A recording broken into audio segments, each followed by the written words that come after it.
Hare Krishna, Krishna Krishna, Hare Hare, Hare Rama, Rama Rama, Hare Hare.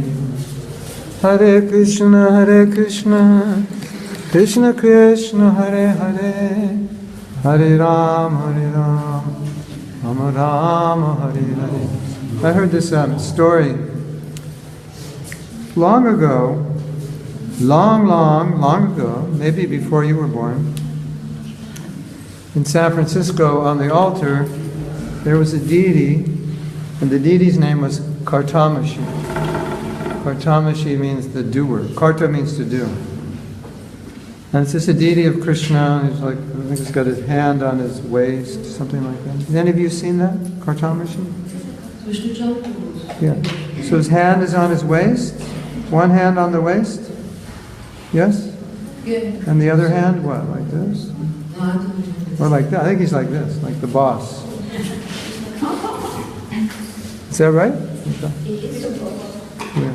So that's his name, the boss. And, he's a young boy.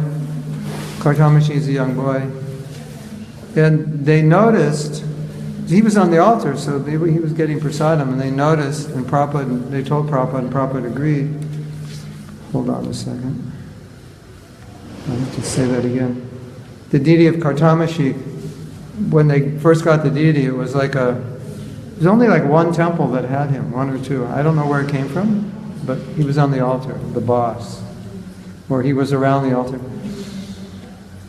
And all the devotees noticed that like 6 months or so after they got him, he was fatter. He was bigger, and they said, Prabhupada, he's bigger, and Prabhupada said, yes. He also noticed. What do you think of that? You believe it? We had in Germany deities also Radha. They was cursed in Passau, in Nishingachepa, and then they came to Abenteuer. And then when they came to Abenteuer, they become fat. We had to change all the clothes. Oh wow, amazing. You had to change the clothes because they were so fat. Yes. That's amazing. The Krishna, he's an interesting character because your concept of God and Krishna's concept of himself are different, right? Like if you were 10 years old and we asked you, well, you've never seen God, but what do you think God is? You'd have some idea of somebody powerful, right? Big, old, probably old, wouldn't you? Fearful, maybe? Maybe fearful. Depends. But yes, with a long white beard. Maybe long white beard, but spontaneously, naturally, most people wouldn't conceive of God as Krishna, as a cowherd boy who has boyfriends and girlfriends. Right? So, when you look into Krishna's Lila, because it's transcendental, it doesn't really make sense, at least in terms of what you'd expect God to be and what you'd expect God to do. Correct? Yeah. So, just like this story, the deity is getting fatter, that requires some faith to believe it. Even if you see it, it requires some faith. You might just think, well, how will I remember what he looked like a year ago? It just seems fatter, but that doesn't mean he is. Anyway, how can a statue get fatter? Well, how can a statue eat? Because if he can eat, he can get fatter. So it's just like, it regresses. How can you become attached to a statue? Does anyone become attached to a statue? Does anyone talk to a statue? That would be one of the basic requirements for entrance into a mental institution, don't you think? Do you talk to statues? Yes, I do. Okay. Go in the next room. What else do you do? I chant this mantra. Yeah. So, the point is that by Krishna's own sweet will and by his nature, what he is and what he doesn't make sense totally from a logical point of view, in terms of his person, not in terms of his creation. His creation makes sense logically, because engineering has to be more logical. But people themselves don't have to be logical, but laws have to be logical. He can't run the universe unless he works with laws, right? It can't be like, well, today the sun is not going to rise because we don't have any laws. It's all. No, but he creates laws. But in terms of his person, and what he does and how he acts, there's a lot of things he does that are just hard, as we say in America, hard to swallow. So then how do you get from that point of understanding Krishna, from a point of limitation to understanding the transcendental nature? There's only one way you can get there. And sometimes I hate to say this, but it's true, but it's by faith. Because the intellect says to believe in something that's unbelievable is not an act of faith, it's an act of stupidity. But faith is also a transcendental. Faith is not just logic, it's actually a process within Krishna consciousness. It's a spiritual process. So if you look at faith as logic, I will believe if everything lines up, if I can prove it, either logically or scientifically. If I can prove it, then I can have faith. And to have faith in anything which doesn't seem logical or provable would be stupid. That's the logical perspective. But that's not the way it's applied spiritually. Because there's certain things you can't understand if you don't have faith. It's just impossible. You're blocked out. Like Krishna's Lila, what he does, you'll never understand it without faith. But so faith is an instrument. It's a vehicle. You understand? It's a vehicle to understand something which the mind can't understand. If something is beyond your understanding, you can't figure it out with a mathematical formula or a physical law, or even logically, it doesn't make sense. And it's true how you understand it. If it's a spiritual truth, how would you understand it? You would understand it through faith. And through faith, Krishna gives the ability to understand. Think of faith as a vehicle that's taking you from the material to the spiritual. And you can't enter that spiritual realm with the mind, because the spiritual is more subtle. Right? Your mind can go to this level. Intellect can go to this level, and spirit can go to this level. So when you're trying to get beyond the material level, you can't do it with mind and intelligence. You have to do it with faith. Faith is a vehicle. So without faith, you won't get beyond intelligence. Does that make sense? So then you'll look at the Lila and you'll think, well, I don't know, how could this happen? Now, it even gets more weird if you start to consider 680 million people were fighting on a battlefield in one area. 680 million. That's like almost the whole United States in one battlefield. Try to figure that out. Well, actually there's more than 680 million, a little more. But 680 million people were killed. 680 million people had to eat every day, and 680 million people had to evacuate every day and get medical help and sleep, and they're all fighting one battlefield. Now what do you do in the middle of the battle if you have to go to the bathroom? And where do you go? And, so you start asking questions like that.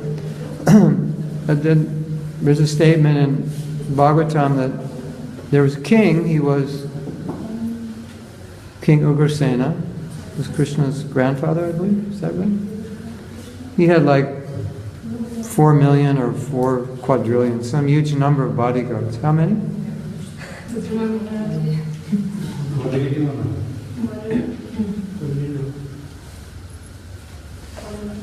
Well, anyway, 4 million's a lot, and 4 quadrillion's really a lot. But 4 million bodyguards, that's like you're in a big city and the whole city's your bodyguard and you're in the middle. So one devotee was asking Prabhupada, how was that possible? And Prabhupada was in a sense, he was a little disgusted that why are you trying to figure this out? Because this is another age, it's another dimension, and you can't figure it out. You just have to have faith that these things can happen, which is, it can be difficult. So, you're asking me to believe this, but according to my three-dimensional space, how could you move with 4 million people around you? And if they're your bodyguards, they have to go into the room you're going into. I mean, it's just try to figure out how it works. Right? How does that work? 4 million bodyguards. Can you figure it out? Go home tonight and figure it out. And let me know, call me up when you figure it out. Home beautiful bodyguards, bodies.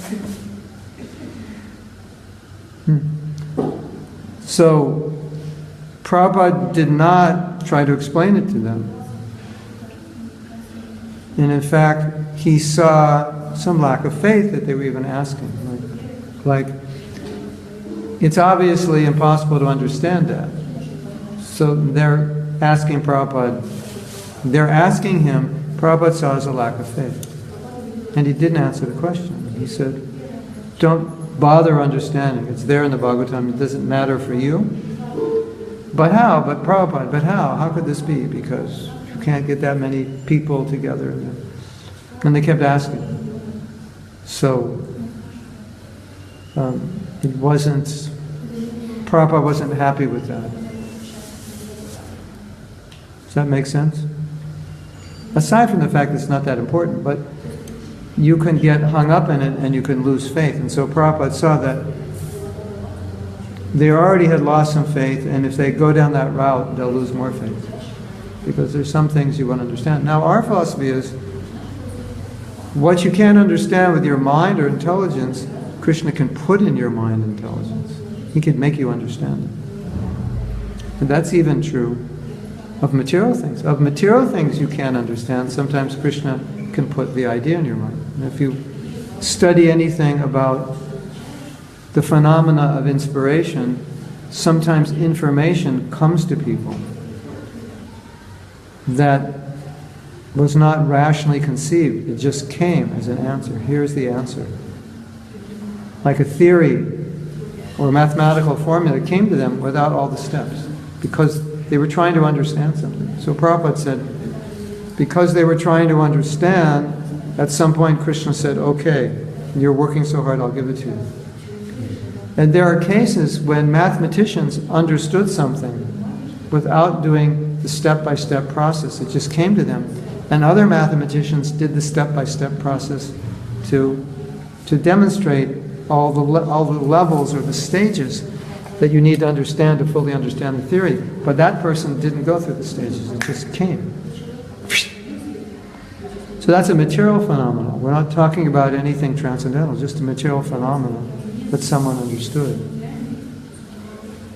So if that's true, that Krishna can put some answer or concept or truth into someone's mind who could not figure it out any other way, why couldn't he give you something transcendental that materially or logically may be unbelievable or impossible to understand? Just drop it in your head and then you understand it. So that's where faith comes. Through faith, then you're in the right position for Krishna to drop that in. And that's why atheistic people or people who are overly inclined to empiricism, they have real trouble with this because they feel that's intellectually dangerous, I guess. Immature, dangerous. But if you flip it around, if you only use your mind and intelligence, that's also intellectually dangerous because it's limited. So why is that more reliable?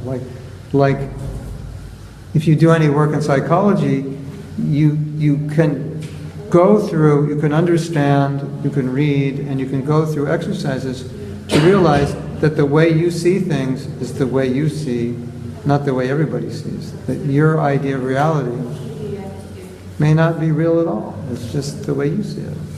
We have nothing to do with reality. And we all know that because we don't see things the way we did when we were 10 years old.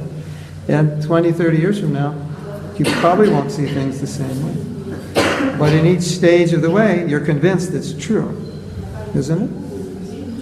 So there's, work done in the field of psychology to show how people perceive things. You ever see those little pictures and there's a man, he's this big, and then the man in front is this big, and they say, who's bigger? And you say the guy in the front, and the guy in the back is actually, realistically, he's like 1 foot taller, but he looks like an ant in the back.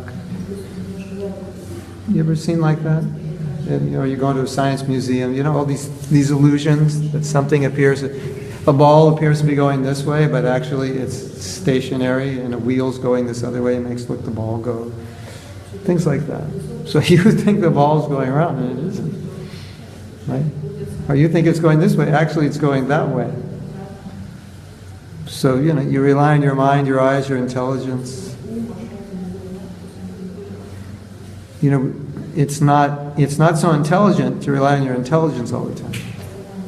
I started my university career, it wasn't a career, it was kind of I would say my undergraduate, I started with taking a physics course and a chemistry course because that was required. So it was the chemistry class. The teacher said, give us a little history. In 1896, this is what they believed, then they discovered this in 1910, then this one came along in 1934, then they made this discovery, now they believe this and that. Blah, blah, blah, blah. And he brought us right up to, that was 1968. And now, in 1968, this is what we believe. And then he said maybe something that you could only say was not politically correct. And he says, and who knows, in the future, what we'll believe. Which basically means everything I'm teaching you now is not really correct. Because it'll keep going. So I was sitting there thinking, I was already questioning everything. And then listening to that, I was like, okay, why am I sitting in this class? What's the point? Right? Because someone else is going to figure out another wrong theory that's less wrong than the last wrong theory. Right? That answers one question the last wrong theory didn't answer, and doesn't answer the other 10 questions that none of the theories answer. So, with every claim that we could make and say that's intellectually naive, it's also intellectually naive to only depend on your intellect, because our reality is subjective. And the other thing which is obvious is that, as Prabhupada said, Deepak says, hypothesis needs addition. One thing that Prabhupada pointed out that was such common sense, but they're postulating on the theory of the origin of species. And then, in the modern world, there's an acceptance of Darwinian evolution or neo-Darwinian or whatever they're at to now. I haven't followed it. And Prabhupada said, you weren't there when the universe began. Right? You want to see, believe it? You've got to see it to believe it. Well, you weren't there. Here's your theory, that it started like this. Infinite mass in a finite space, or whatever they say. Infinite mass in a finite point that exploded, and then A, B, C, D, so many things happened. Okay, so, how do you know that's true? How could you prove that? Because you weren't there. You didn't see it. So how can you prove it? So, Prabhupada's point, this was on a morning walk, Prabhupada said, the difference between ourselves and the scientist is not that we have faith and they don't, it's who you have faith in. Because for you to believe a theory of evolution, which I don't know when they consider the universe, how old do they consider the universe? Does anybody know? 4 billion years or something? It says 4 billion miles or 4 billion years. What? They consider the universe fairly old. They don't consider human life that old, as we do. But anyway, the universe is old. You weren't there. So you say it happened like this. A big explosion, then a primordial soup, then one amoebas, and then this formed into that, and fish eyes and gills turned into wings, and then wings turned into whatever, legs, and legs turned into this, turned into whatever. And so Prabhupada's point is, there's no difference between you and the religionist. You have faith in that theory, and we have faith that God created. But faith, don't say it's not a matter of faith. You know the word faith in Sanskrit, Shraddha? You know what it means? Shraddha. Shraddha. Shrad means heart, and dha means give. To give your heart. That's what faith means. That I give my heart. I totally accept this is true. Now, don't you think Krishna likes it when you believe in him? So you have faith in me. I go around and do all these crazy things, and you believe that I'm God. You have faith in me. Actually, of course, we're reading this Damodar Lila. It even goes one stage beyond that. We don't even see him as God anymore. That's another point. But I was with Prabhupada.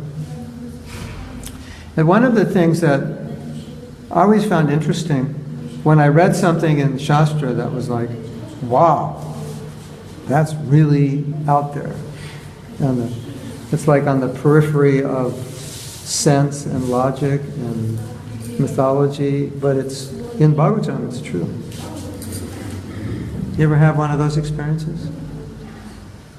Like, wow. That I'd always think, okay, that's way out there. And Prabhupada, when these things came up, like questions like the 4 quadrillion bodyguards, or someone says, if the sun god is this old and he does this, then how that and this and that? And Prabhupada would say, why are you asking this question? Like, what does it have to do with today?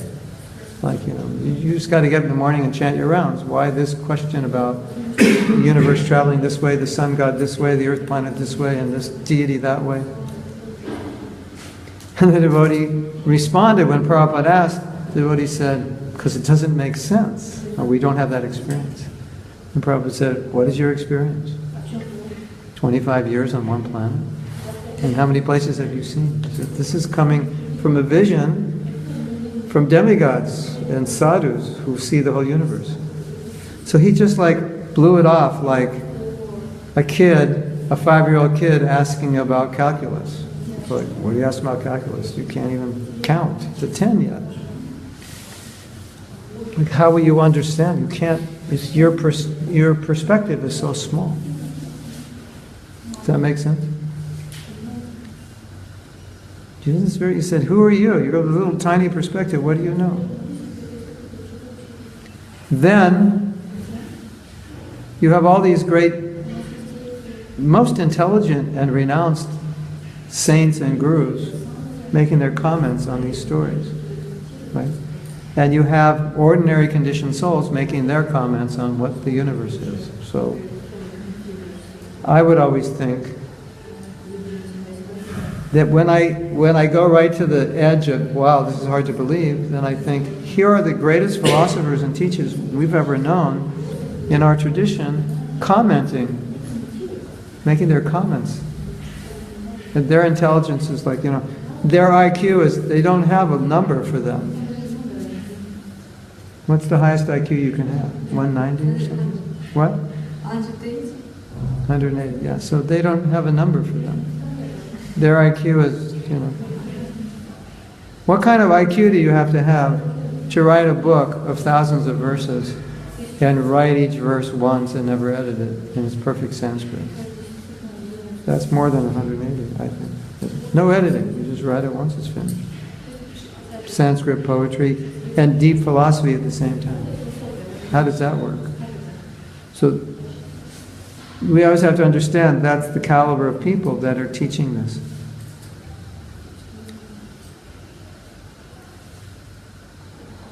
So I was with Prabhupada, and I was thinking like that because we were reading Krishna book, and Prabhupada was listening half hour, 45 minutes, or an hour. Every evening he would listen to Krishna book. In complete samadhi, he'd just have his head up and wouldn't move. So that, you look at that and you think, these aren't ordinary stories, this is transcendental Lila. Prabhupada's in samadhi. He's with Krishna right now. He's meditating on these Leelas. These aren't ordinary. These take you beyond, right? Now, any of you who've heard Krishna's pastimes know that when you hear his pastimes, you feel pretty much like all the problems in the world have gone away, right? When you get up and leave after the katha, all the problems might come back, but while you're listening, you could come in one miserable soul, but while you're listening, everything is very blissful, isn't it? Not only that, you feel different. You feel like some bhakti and devotion is coming out of your heart. How is that possible? Unless Krishna's God and these pastimes are eternal and transcendental. Why would you feel that way? Did you ever feel that way when you watched Donald Duck movies or Mickey Mouse? After watching the Mickey Mouse, I was like completely inspired. My heart was purified. I decided to pull out the Bhagavatam. Of course not. Maharaj, right? But people cry when they look in a love story movie. Yeah, but that's a temporary emotion. It doesn't affect their consciousness permanently. And they're crying. You know why they're crying? Because they don't have love in their life. So at least they can enjoy somebody else who has it. And they're crying because they want it. Right?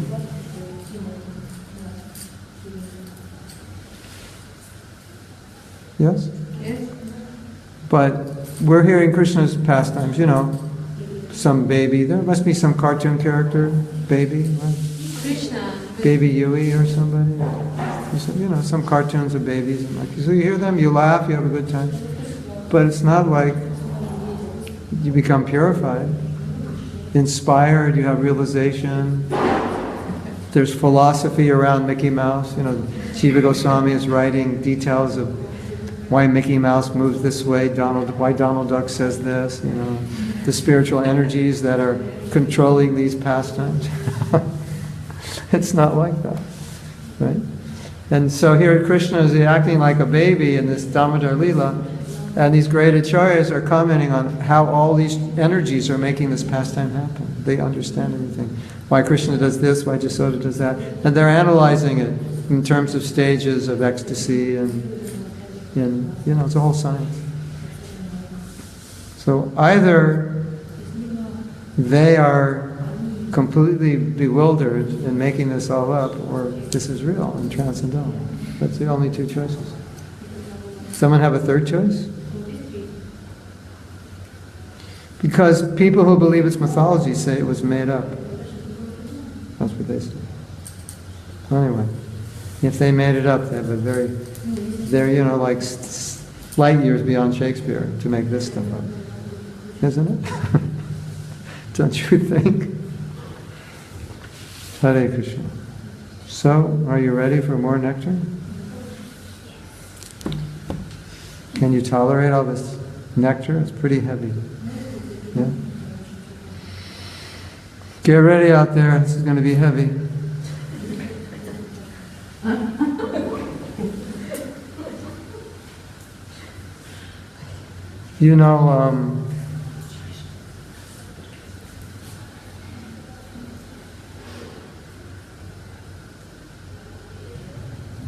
Krishna, they heard that Kaliya.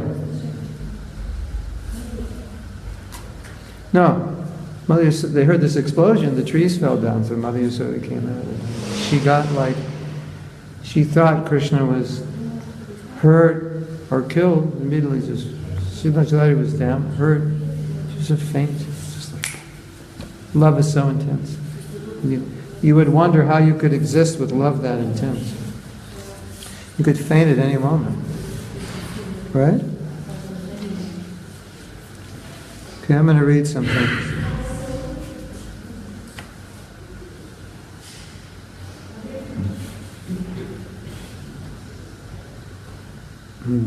So what happened was, we left off this pastime of Damodar, where Krishna was being tied up. It lasted all day. And then Krishna was angry at Mother Yasoda. Mother Yasoda went to her room. Finally, Rohini brought them together. They made up, they embraced. It's time for Krishna to eat. He hadn't eaten. It's time for Yasoda to feed him.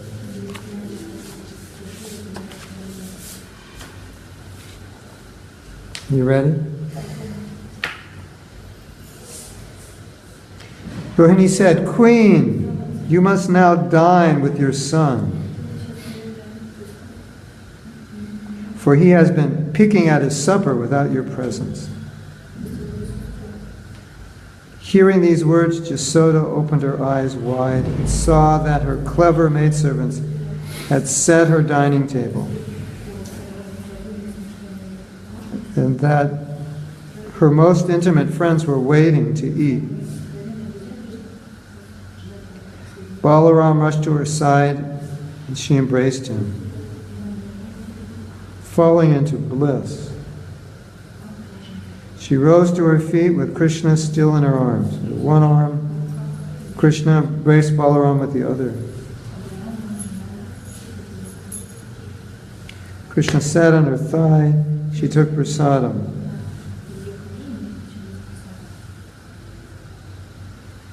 Krishna sat on her thigh. Krishna wasn't eating. Rohini said, "You have to come. He's not eating."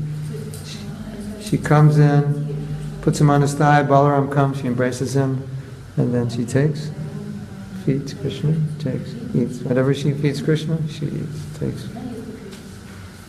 Yes? Is that what mothers do? More or less. Krishna said, "Mother, eat more." Yasoda said, "You eat more, I'll eat more. I'll match whatever you eat."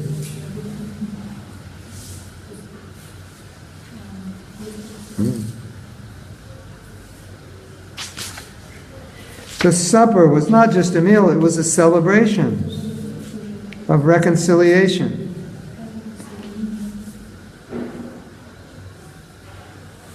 But Yasoda's ordeal was not over.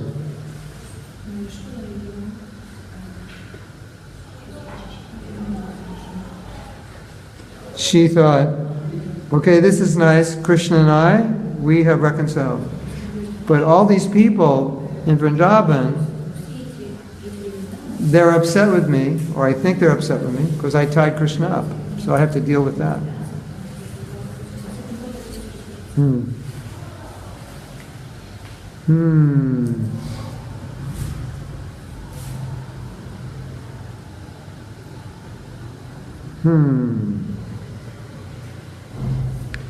So she puts Krishna to rest. Now Krishna has a new name. As of this day, he has the name Damodar. He didn't have that name before because of this pastime. So everyone's calling him Damodar now. Did you know that? From that day, they started calling him Damodar.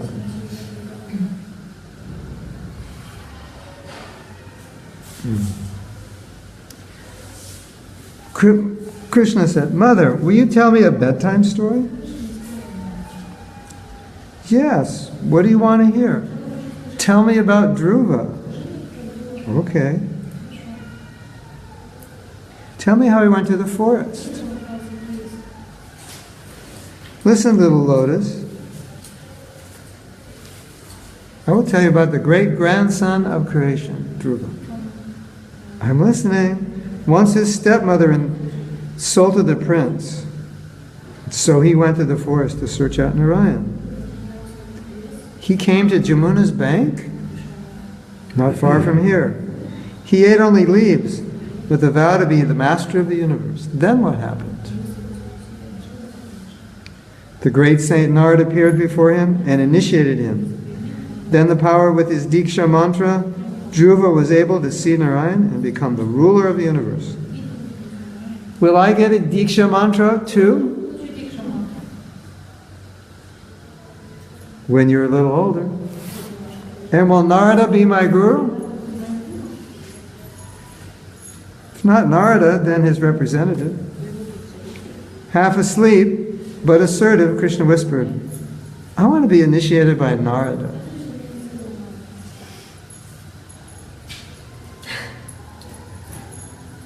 So now they're back to mother, son. Krishna forgets he's God. Yashoda only thinks he's my son. And that's why these exchanges are exactly like the exchanges of mother and son in this world. Just better. Right? Isn't this exactly like mother and son would do? Right? You don't know. Well, you had a mother and daughter. You know, like your little kid. When I grow up, will I have this big mansion? Yes, you'll have. We'll get you 25 rooms, top of a mountain. Yes, you'll have. Thank you, mother. You know, it sometimes seems so interesting that Krishna's acting just like a little boy. Perfectly. But we have to understand every boy is acting perfectly as a little boy because Krishna is a perfect boy, little boy. So it should. Sometimes it seems strange, doesn't it? But it shouldn't, because he's the original boy. So why shouldn't he act like every other boy, even more so? Does that make sense? Yes? Da? Нет? Ja? No? Nix?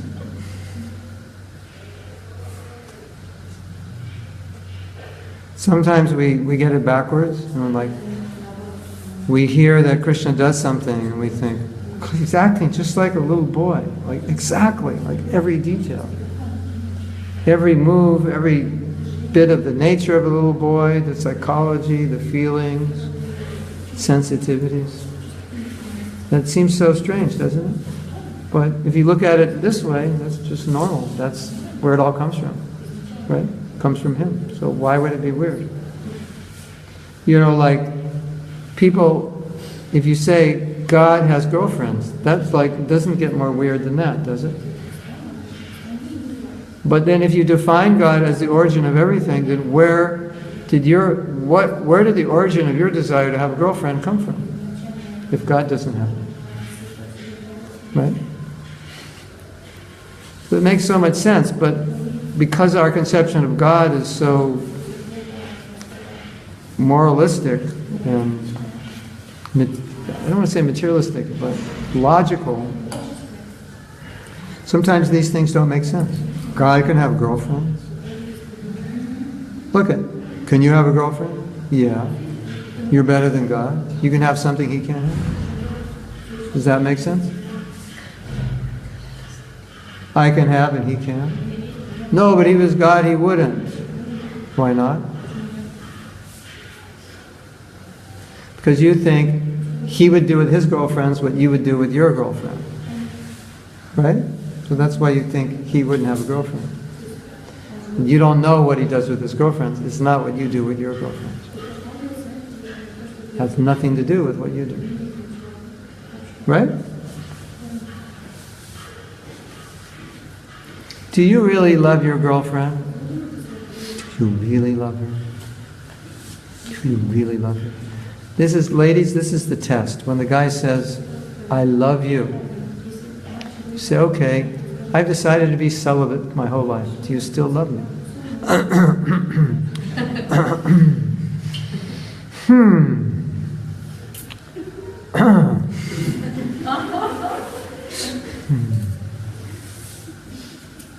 Right? So Krishna's love is not like that. It's not on that level. So we think God with a girlfriend would be like me with my girlfriend, so he can't do it. Right? So once you understand these two things, whatever desire you have for a girlfriend or boyfriend, it comes from him, number one, and you wouldn't have it if he didn't have it, and number two, he doesn't do it like you do. How could he do it like we do? Because we are conditioned by this world, and he controls this world. So we're conditioned by lust and desire. He's not. He's not running after women to enjoy them. He's running after them to love them. And I don't know if you've had this experience, but when you're trying to become Krishna conscious, at some point, you get this very glowing realization, sometimes within a few days, that you have no idea what love is. You ever have that realization? I have no idea what it is. Because right now I'm hungry and all I can think about is what I'm going to eat tonight. Or I'm tired and all I can think about is how soon I can go to sleep. Or some other situation that I like doing or don't like doing. And my wife or brother or mother or uncle or husband or friend just said something to me and I'm not talking to them. That's pretty loving, right?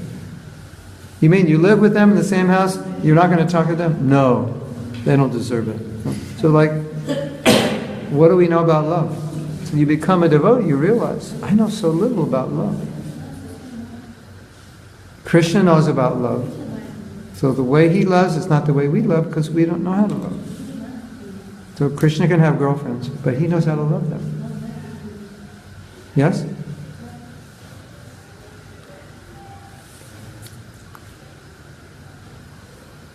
What would you say? Well, you're devotees. But if you weren't devotees and your girlfriend said, I want to be celibate, what would you say? I love you, but I really care for you, but I don't know if I can do that. Because that's where so much of our love energy is on a physical level.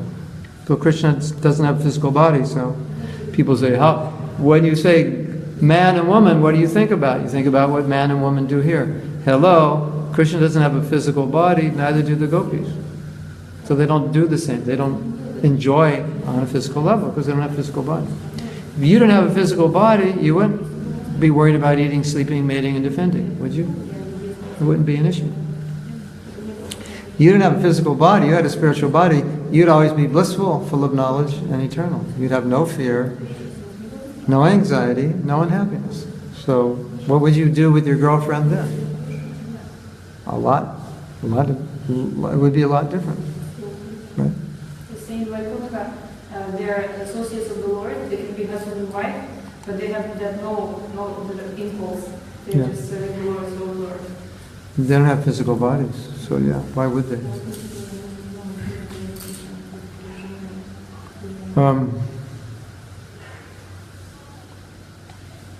I was going to say something, and I just forgot.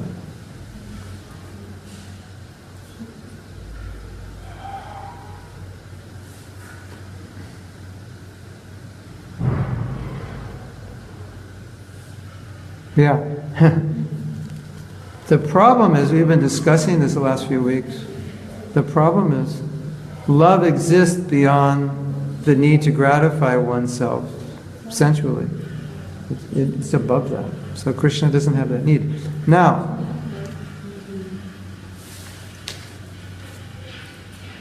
we were talking about the other time, Krishna's detached. He's the most detached. So if he's the most detached, why does he need friends? Why does he need girlfriends? Right? Because they need him. And he's just reciprocating what they need. Otherwise, he's fine. He can be happy. But when their love becomes so strong, he can't detach from it. Because everybody is controlled by love, even God. So even he's the most detached, right? He's full in six opulences, and he's the most detached. Even though he's the most detached, in the face of love, he's completely controlled. He can't detach. So those gopis want his love so much, and they love him so much that He does whatever they want.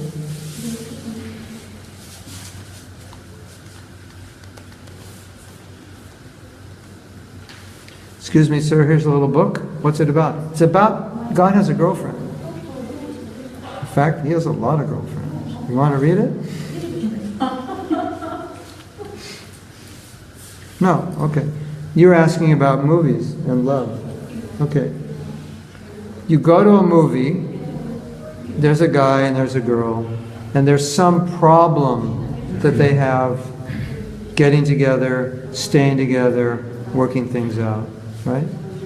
Otherwise, if that doesn't happen, the movie's not interesting. Like, what's going to happen? He loves her, but then he gets sent off to the war, and then it's been 3 years, and this other guy who's fixing the house keeps coming, and then they, one day they hug and kiss, and it's like, and they realize they're in love, and he comes back like a week later, and she's lost her feelings, and it's like, right? So you're watching this movie, and then she's got to work it out with him, and he's got to work it out with him, and then they get in a fight, and he apologizes, I didn't intend to, and she, then he's got to win her love back, and finally, in the end of the movie, you hope she goes back with her husband, not the other guy. Right? She goes with the other guy, it's a tragedy. And if not, then it's a happy movie, and then they drive off in the sunset on their way to Las Vegas to get married in the desert. You cry, right? And then you walk out of the movie thinking, dang, I don't have anyone to love me like that.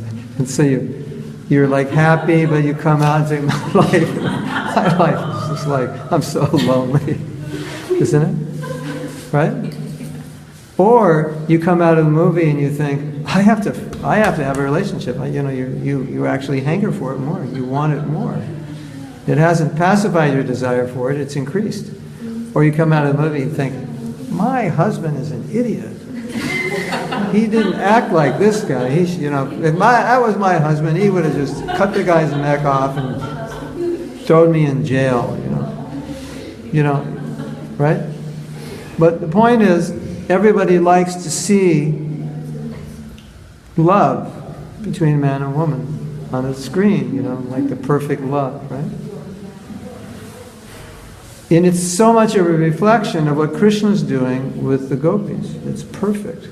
Right? So you hear about Krishna's love with the gopis, what happens? You get purified, you become blissful, you become detached, renounced, satisfied, you realize that's the real love, you want to serve that love. And it reduces your desire to enjoy, on a physical level, another person, and increases your desire to serve. That's the result. So all these people are wasting all their energy in reading love stories and watching love movies and listening to love songs when they could be hearing about Krishna and becoming purified. Right? You hear the song, I'll wait 1,000,000 years, I'll shed 1,000,000 tears. Right? And you're like, oh, that's such a nice song. Isn't it? Then after you hear the song, how do you feel? It's like, I want to find somebody to love. Isn't it? Isn't that the result of the song? Like, I want to sing that song to somebody. Right? Yes? Да? Переведи, пожалуйста, что она же бедная, же так не думает, они думают, с кем служить, как много лет. Devoted Mataji's are not thinking about that. They're thinking about how to find the... Yeah, well, if you were a devotee, you wouldn't listen to the song. So you have to go back before you were a devotee, you listen to the song. Yeah? Then you feel that. Yeah. So that's this is this transcendental nature of Krishna Lila. It's way out of the ballpark of whatever you think man and woman is, or mother and daughter is. So, or daughter and son, mother and son. So, what's happening now is Krishna and Mother Yasoda are completely in the mother and the son mode. Krishna has no identity as God, and she has no identity that I'm the mother of God. It's just, this is my son, and that's my mother. And therefore, this is like the purest exchange of affection between mother and son that could possibly exist, because here is the original son, and here is the original mother. And everything else, mother and son, it just reflects this. And that's why Krishna does it so well. And he's not faking it. It's just the way he feels. This is the most perfect realization, in the sense, like the relationship between mother and son or mother and daughter. Because if people change the paradigm shift and see that the way that the relationship is instead of it being the other way, the reflection way, that everything, the desire is coming because it's originally there in Krishna, it would change households. It would change so many relationships in this material world. That's a good point. Try to reflect Krishna's love. Yeah, the way he loves. How parents would see their children, it would decrease. Mental child abuse so much. It's like decrease parental abuse also. Both ways. Okay. Let's read a little more.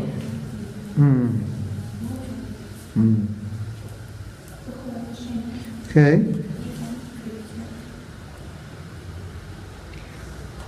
I want to be initiated by Narada. Yes, dear, whatever you want. With the name of Narada on his lips, Krishna fell asleep. He fell into a sleep that was like the Jamuna's lazy waves, gradually carrying him to the pastime land of dreams,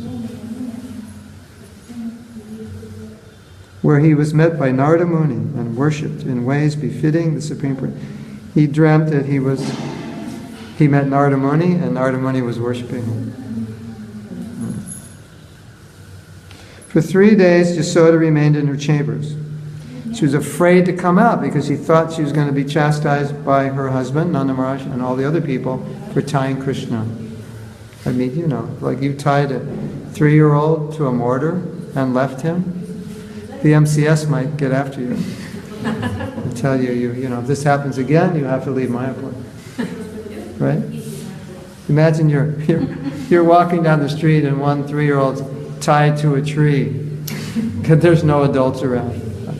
It's kind of bad, right? Okay. At the start of breakfast, Nanda Maharaj said, "My boy, your mother is sulking and has deprived us of her excellent services. Go to her, only in the way you know.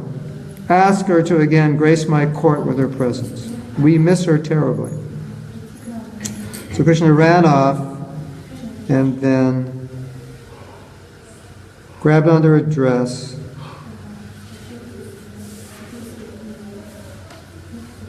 and started speaking sweetly, looking sweetly, and you know, what could Mother Yasoda do? "Mother, this palace is empty without you." Yasoda was really ashamed. She's looking down at the floor.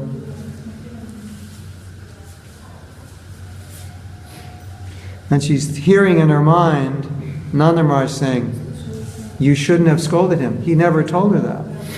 But she's hearing it now in her mind. Krishna's saying, "Come." She's feeling ashamed and she's hearing Nanda scolding him. So she's thinking when she goes in the room, that's what's going to happen. But then Garga Muni's prophetic words arose in his mind. The mind of Nanda Maharaj. Or the mind of,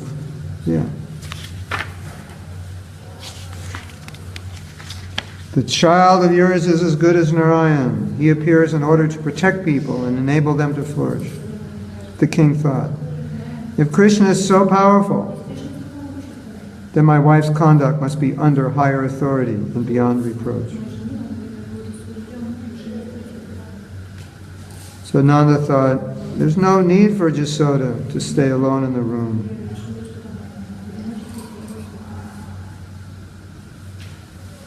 So he called for her. She was expecting reprimand, and there wasn't any. And he was just showing affection. So we'll end here. Anyone have any questions? I'm slowing down the speed of the story because it's going to end soon. You ever been at a movie and it ends and you feel like, oh my God. Or a book, like the book ends and you're like depressed. It was such a good book. So I'm kind of extending it a little bit, stretching it out because it's going to end soon. And we'll all be depressed. The last day of class I'll bring Prozac for anyone. You're going to need it. Okay, so anyone have any questions? Сейчас очень много сахаджи, и Лари сахаджи говорят, ну я-то ни при чем, как бы я 90% Кришны себя изучаю, через меня Кришна тебя любит. And I always say that I have nothing to do with it, but 90% of my activities is just Krishna's potency coming through me, but I have nothing to do with it. Но ты Радха, тебе верит любовь, и Кришна во мне Радха в тебе соединяется. But Radha is in you and Krishna is in me, so Radha and Krishna are united to both of us. How to explain this phenomenon? Say that again. I didn't get that. No, that's the relationship. Some devotees, they build their relationships like that. They say. Some devotees what? Build their relationships like that. They say 90% for me, that's coming like this is Krishna's potency is coming through me, and you're like representing Radharani. Who's you?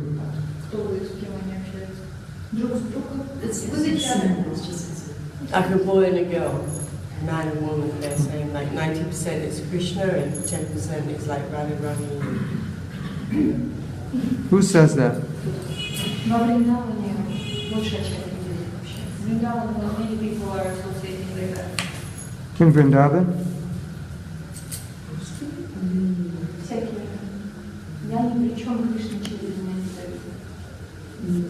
This is Krishna loves you through me, something like that. That's, well, anyway, I don't know about the 90-10, but that's true. That Krishna does love you. He obviously loves you through another person. Has to show that love. There's a poem like that by a poet, I forget who. And the song, I actually wrote a song from this. You go on Mahatma's music, and you'll find songs in English, and there's a song. Rudyard Kipling, maybe. Mercy has a human heart. Mercy has a human heart. So that, God's mercy, when it comes through a person. You know that song? You know that poem? Mercy has a human heart. Pity a human face. Love the human form divine. So, like we get Krishna's love through somebody. It's manifest on the human level. So that's true. But the 90-10, Radha Krishna, don't worry about that. But mercy has a human heart, pity a human face. And love the human form divine. Something.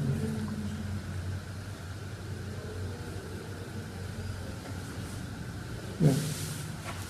Anything else?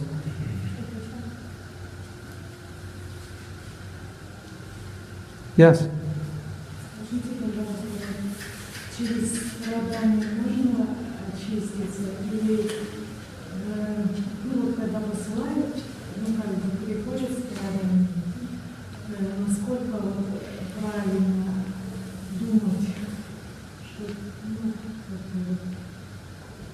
Can the person become purified from sufferings? Purified from suffering?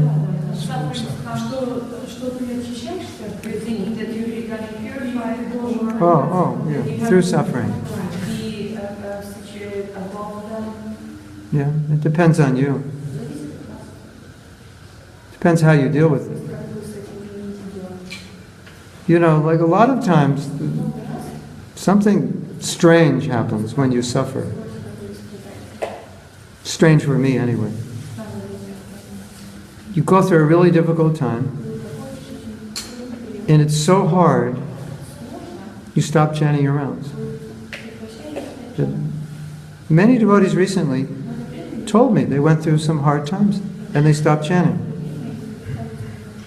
And my first reaction is, aren't you supposed to chant more when it's difficult? That's just how I think. But they chanted less. So the suffering, it will depend on how you respond to it.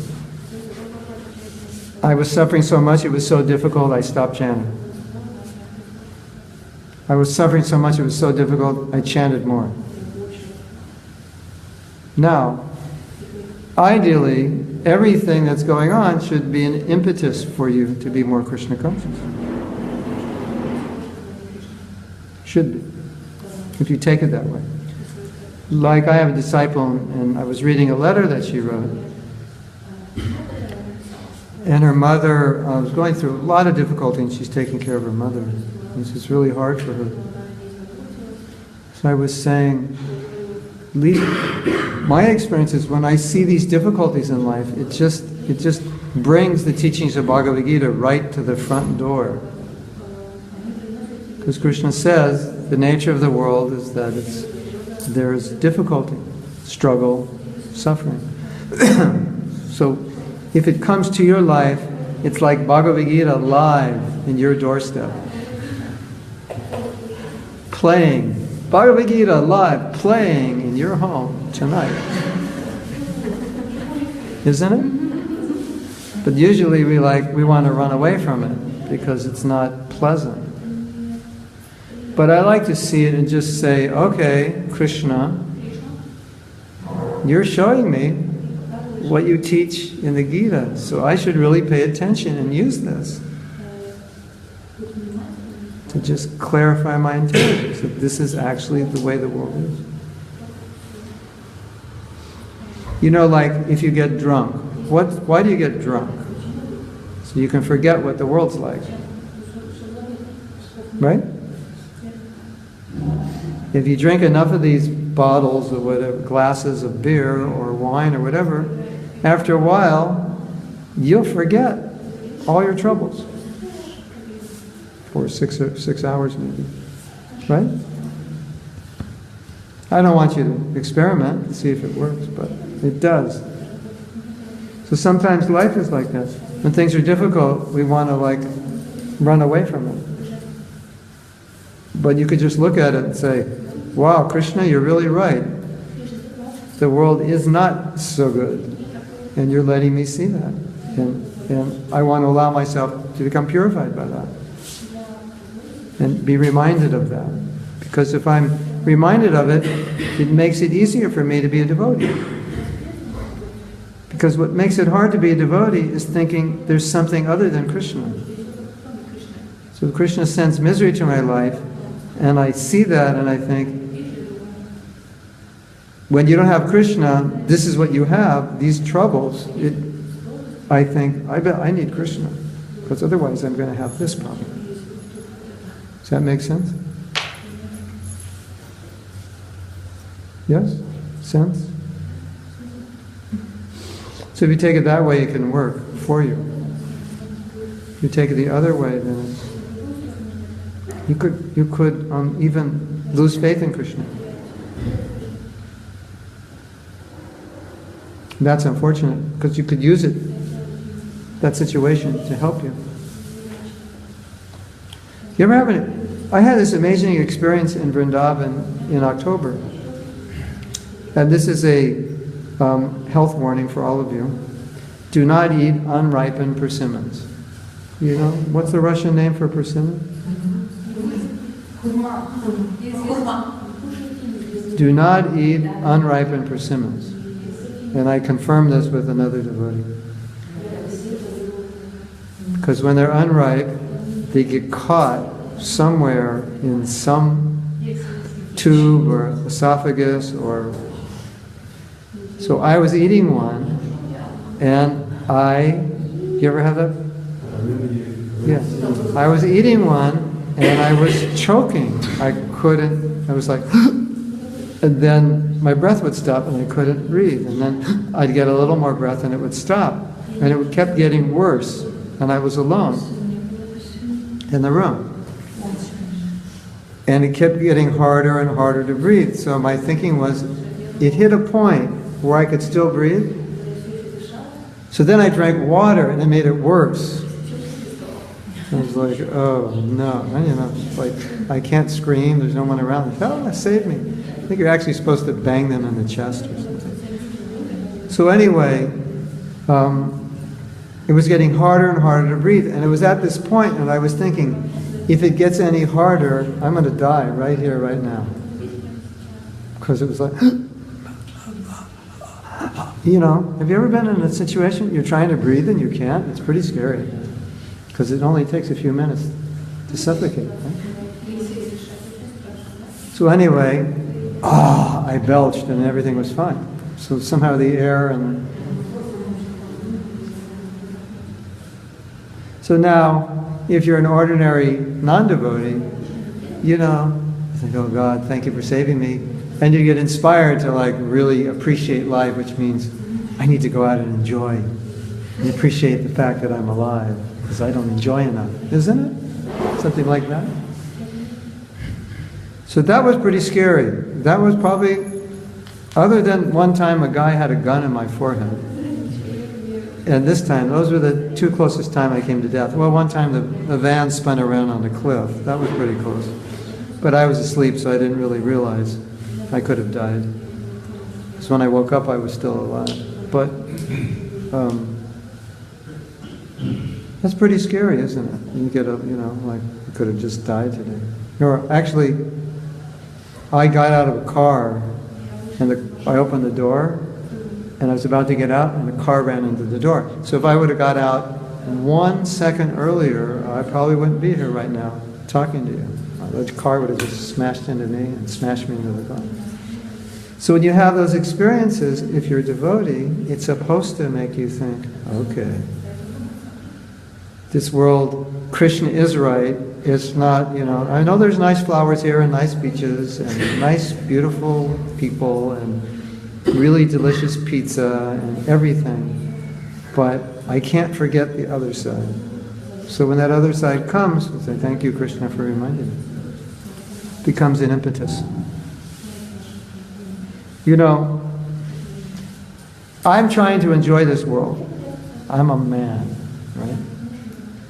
Men want to enjoy women, women want to enjoy men. I have some very relevant news.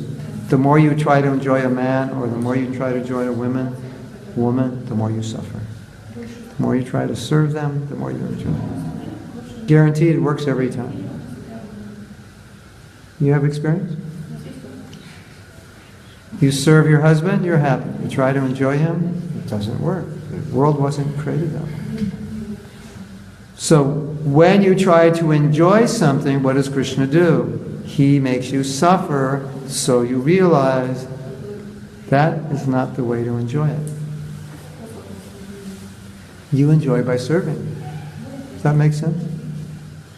So these kinds of situations of suffering are meant for us to see, what did I do to create it? And maybe I can do something different. And every time I do this, I always suffer. And every time I do this, I'm always happy. You have that experience? How many of you have experience that there's something in your life that you really want to enjoy, and every time you try to enjoy it, sooner or later, it backfires and smashes you? Raise your hand. Right. Now, that's mercy, because what Krishna's doing is saying, you are attached to enjoying this, and as long as you're attached, I'm going to make you suffer every time you do it to detach you, because this is an obstacle for you. And if you see it that way, then you say, thank you, Krishna, for causing that misery. You're trying to control some situation, you're trying to control some person, they fight back, it's a miserable thing. And if you're smart, you realize, I was trying to control them. And Krishna knows that I'm a controller, and he doesn't want me to control people like that. So he always makes me suffer when I try to control them. Right? Yes? Da? Pravda? Yes. That is our question. What how is it working with our freedom in this case? Because we have freedom, why we cannot just go also in the bad path? You can. Why we can't just go on the bad path? Yeah, any moment you can. But still Krishna is helping. He'll help you go on the bad path also. If you're sincere and you make a wrong choice, then Krishna will push you back. But if you really want to enjoy, Krishna may cause you to suffer, but he won't give you the intelligence to stop trying. So if you're smart, you'll say, okay, this doesn't work, I shouldn't do this. But if you're foolish, you'll keep doing it. And Krishna will say, okay, keep doing it. You don't seem to understand, so you'll have to keep doing it and suffering till you do it. Yes? You know, whatever you really, really want, he'll let you have. Either him or Maya. We were talking on Wednesday. He said, Maya, Yoga Maya, Maya. It's the same person, just a different energy. Like your father. He can be very nice to you, or he can be very heavy, depending on what you do. Right?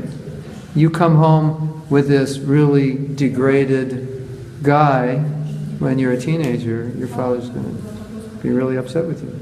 Right? You come back with all perfect grades, he's going to be very happy. So Maya's like that. It's just how you deal with her. That's what you get. Yes?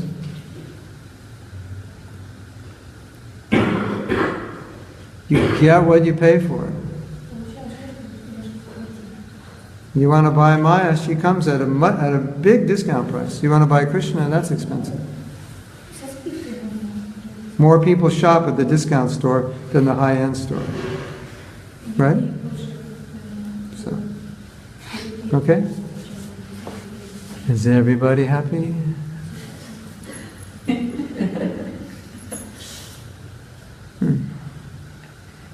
Deepak says, Lord Krishna manifests himself in multiple forms.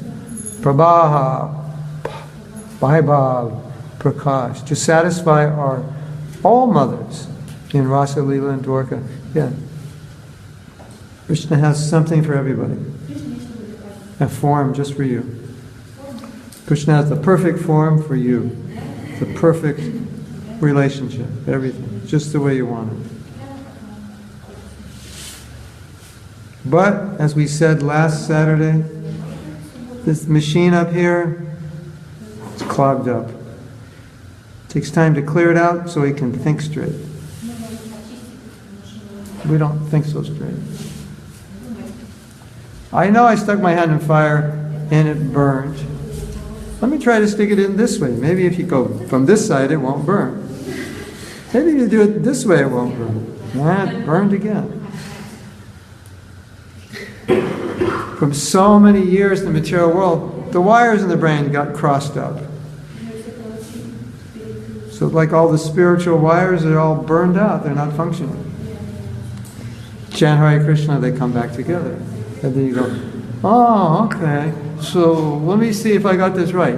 When you put it in this way, it burns. You put your hand in fire this way, it burns. And you put it in this way, it burns.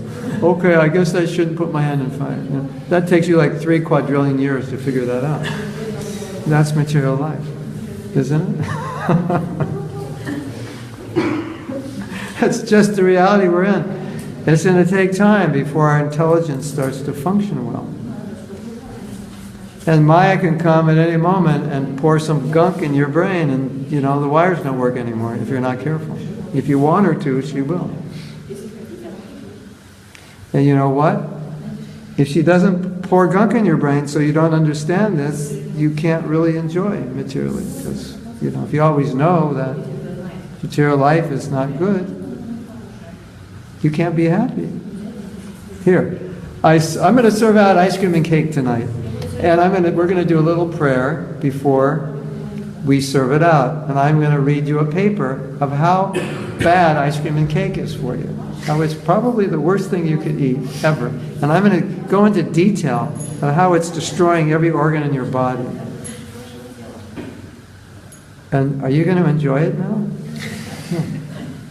Right. So you would say, when I start talking, say, could you just stop? Because if you keep going, we're not going to be able to enjoy this. I go, I'm sorry, I'll stop. But then you won't enjoy it because you don't have knowledge. So that's the way Maya works. You have, Krishna's trying to say, it's like this. You go, could you just stop? Because I want to enjoy this. Krishna says, okay, I won't tell you anymore. And then you think, this ice cream, this is nonsense. Ice cream and cake, every kid eats it. It's good. I've eaten it. I'm still alive. What is he talking about? That's the way Maya works. You just forget. Even though you read it, you make believe it's not true. Isn't it? Crazy. The conclusion of tonight's class is we're all crazy. And we already knew that. But now we are clear how crazy we are. Okay? So we can stop now. Thank you very much. Srila Prabhupada is making us sane. Okay? Let's thank Prabhupada for making us sane. Srila Prabhupada ki jai. Go Premanandi. Hari Hari. Mahatma Prabhu ki jai.